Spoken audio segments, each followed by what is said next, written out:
que le Paris Saint-Germain peut renverser Barcelone? Qui va sortir vainqueur du duel de titans entre Manchester City et le Real Madrid? C'est entre autres les deux questions qu'on va se poser dans cette vidéo des pronostics des matchs retour des quarts de finale de Ligue des Champions. Juste avant qu'on démarre, n'oubliez pas de liker la vidéo, de vous abonner si vous êtes nouveau sur la chaîne YouTube. Ici, le contenu est 100% Paris sportif. Et pour pouvoir suivre justement tous mes pronostics au quotidien, je vous invite à rejoindre mon canal Telegram. Je vais vous mettre totalement gratuitement le lien dans la description et en commentaire épinglé. Tout le monde peut rejoindre et suivre les tickets. Je donne que des grosses cotes. D'ailleurs, pour les matchs allés de la Ligue des Champions, on avait notamment fait passer Kane plus Saka buteur, une très belle cote à 9, mais également le score exact 2-1 entre l'Atlético et Dortmund. D'ailleurs, avant de commencer les pronostics, un point sur les matchs allés. Arsenal a été tenu en échec 2 partout à domicile. C'est un pronostic réussi de ma part puisque je vous avais annoncé le match au nul à l'aller. C'était une belle cote à 3,50. J'avais ensuite insisté sur le fait que le Real Madrid ne perdait pas à domicile contre Manchester City. Ils avaient été cotés outsider par les bookmakers.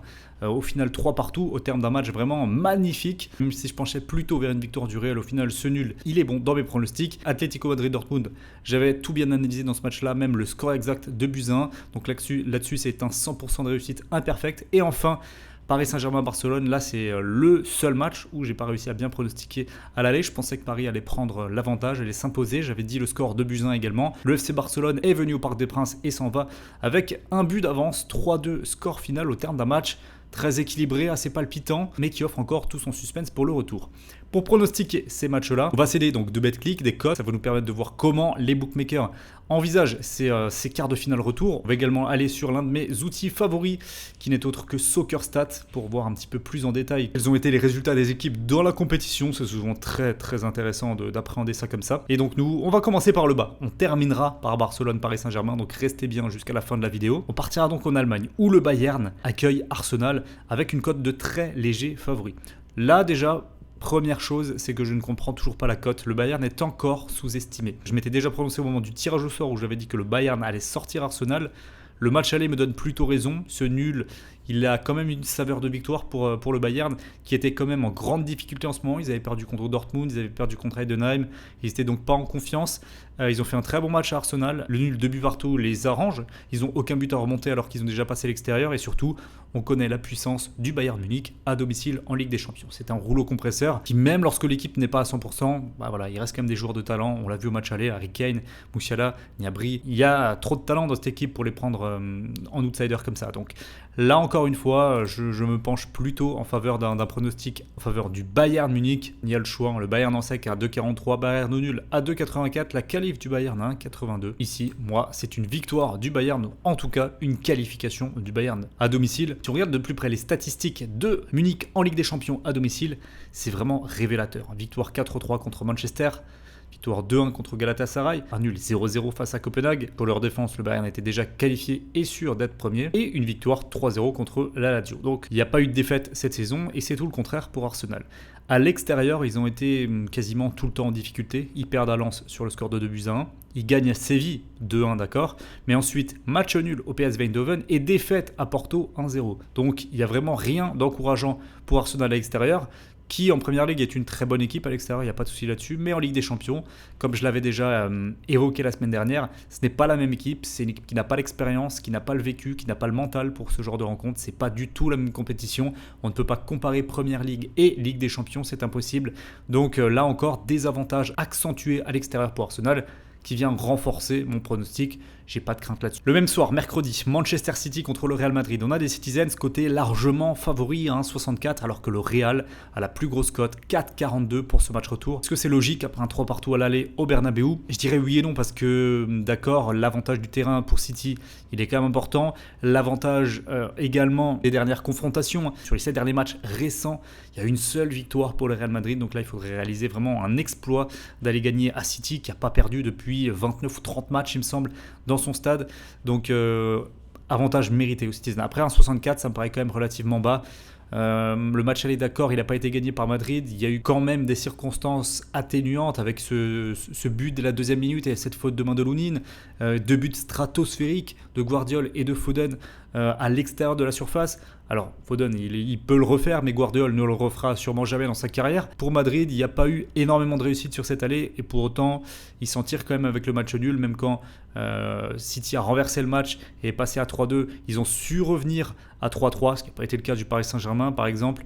Donc attention, le Real Madrid n'est jamais mort clairement, et il y a une équipe capable d'aller poser des problèmes défensifs à cette formation de Manchester City qui prend quand même beaucoup de buts.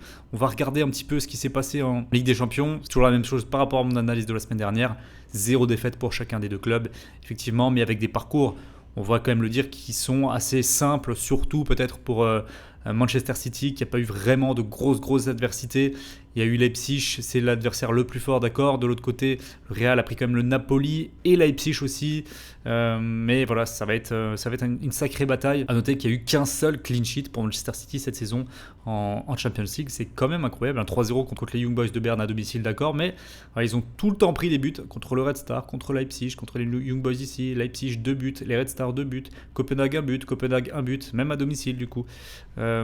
Voilà, je pense qu'on est reparti pour le même genre de match fou qu'à l'aller, avec de l'intensité des deux côtés, et ça va encore nous donner un match assez exceptionnel quand on voit plus de 2,5 buts à 1,56, les deux équipes marquent à 1,60. Peut-être que les bookmakers vont réajuster ça, mais ça me paraît bien haut. Je vois aucun monde dans lequel ici ça va se terminer en 1-0, 2-0, quelque chose comme ça.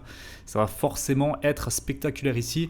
Et ça va nous emmener en prolongation cette histoire. Moi je vais prendre le nul à 3,92 ici.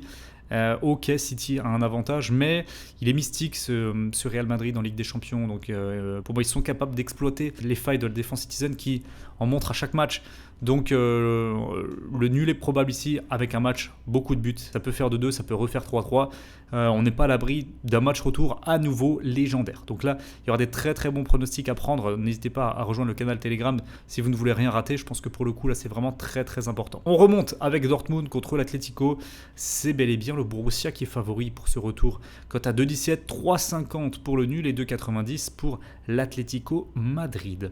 Il est très intéressant ce match-là, puisque comme je vous l'avais dit la semaine dernière, l'Atlético était favori dans son stade, devait s'imposer dans son stade, ils l'ont fait, mais ils n'ont pas réussi à creuser l'avantage. Pour autant, la prestation de l'Atlético était très bonne dans ce match aller, ils auraient sans doute mérité de gagner plus que 2-1, mais au final, ce but de Sébastien Haller en fin de match, qui redonne totalement espoir vraiment au Borussia, eh bien, il change clairement la donne, parce que Dortmund, c'est une équipe qui est capable vraiment de poser des problèmes. Cette formation de l'Atlético dans son stade, ils sont capables de mettre l'intensité nécessaire pour venir ouvrir le score. Et donc, pour remettre les deux équipes sur un pied d'égalité, ça va être vraiment très très chaud ce match-là. En Ligue des Champions, les deux seules défaites de Dortmund, c'était à l'extérieur, à Paris 2-0 et donc à Madrid la semaine dernière 2-1.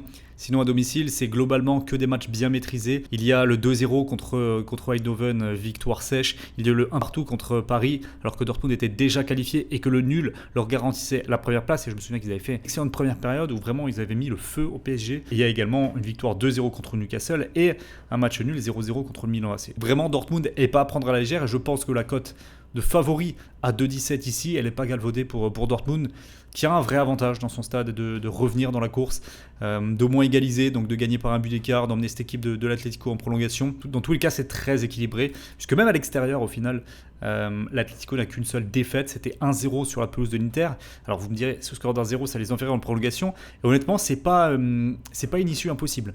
C'est une équipe Dortmund qui défend bien à domicile, qui est capable vraiment de verrouiller, de pas se jeter dans la gueule du loup et de gérer, je veux dire, avec expérience ce genre de rendez-vous-là.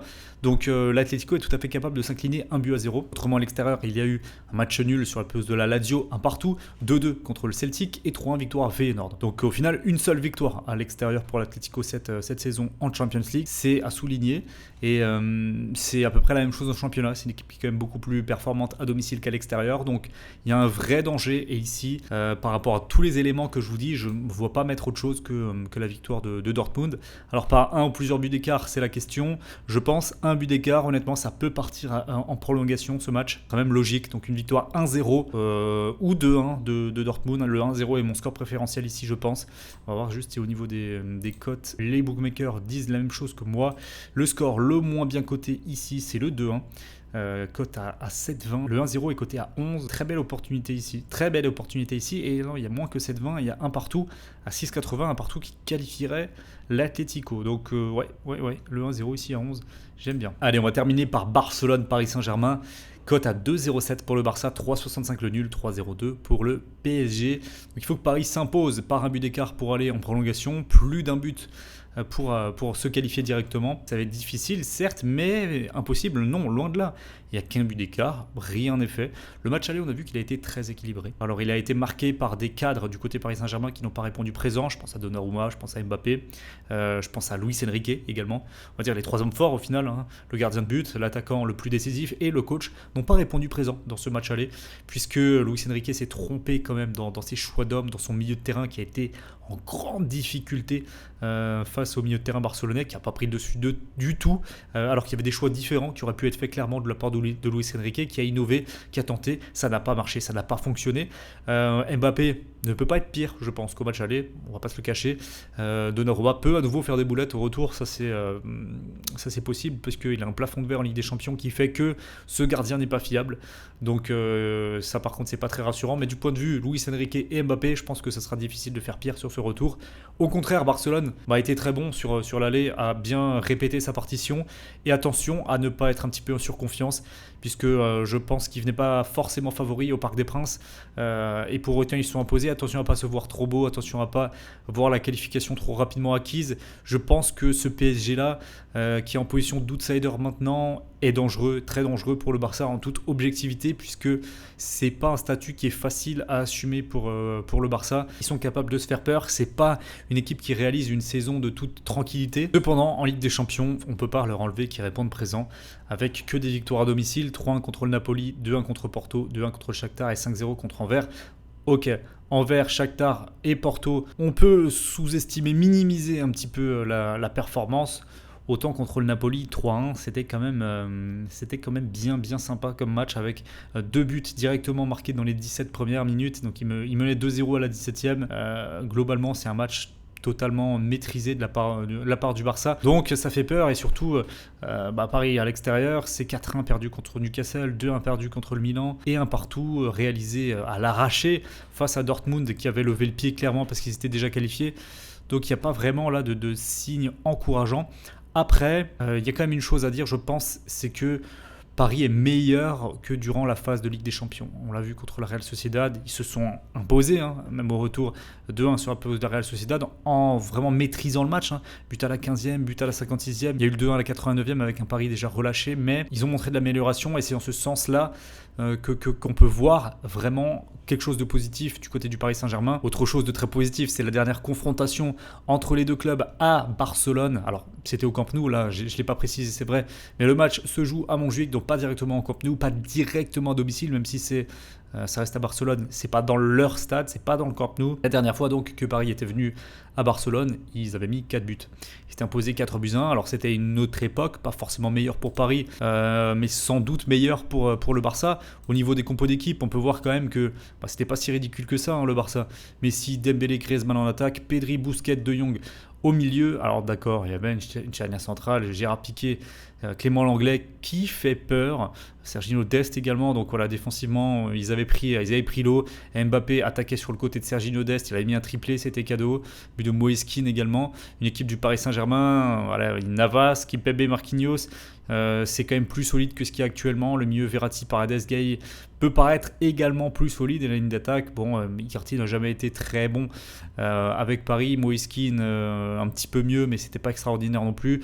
Mbappé avait porté l'attaque sur ses épaules. Il y a quand même plus d'armes, je pense, pour Paris offensivement dans ce match-là, donc la possibilité quand même de mettre des buts. Donc je suis pas totalement négatif pour le Paris Saint-Germain. Je pense qu'il conserve une grande partie de ses chances en vue de ce match-là, et pour moi ils sont pas éliminés, loin de là. Il s'agira maintenant donc de faire un choix. Je n'ai mis aucune victoire à l'extérieur, il y en a eu une seulement lors du match aller, c'était la victoire du Barça. Est-ce que la logique ne voudrait pas que le Paris Saint-Germain s'impose au retour avec cette belle cote à 3-0-2? Honnêtement, moi je peux le prendre, je serais capable de le prendre à 3-0-2. C'est un match, comme je l'ai dit, en toute objectivité, qui est équilibré. Le match aller a été équilibré avec une petite dominance quand même Barcelone, la maîtrise du milieu de terrain, mais là encore c'est une faillite de Luis Enrique. Est-ce qu'il va faire l'erreur 2 fois?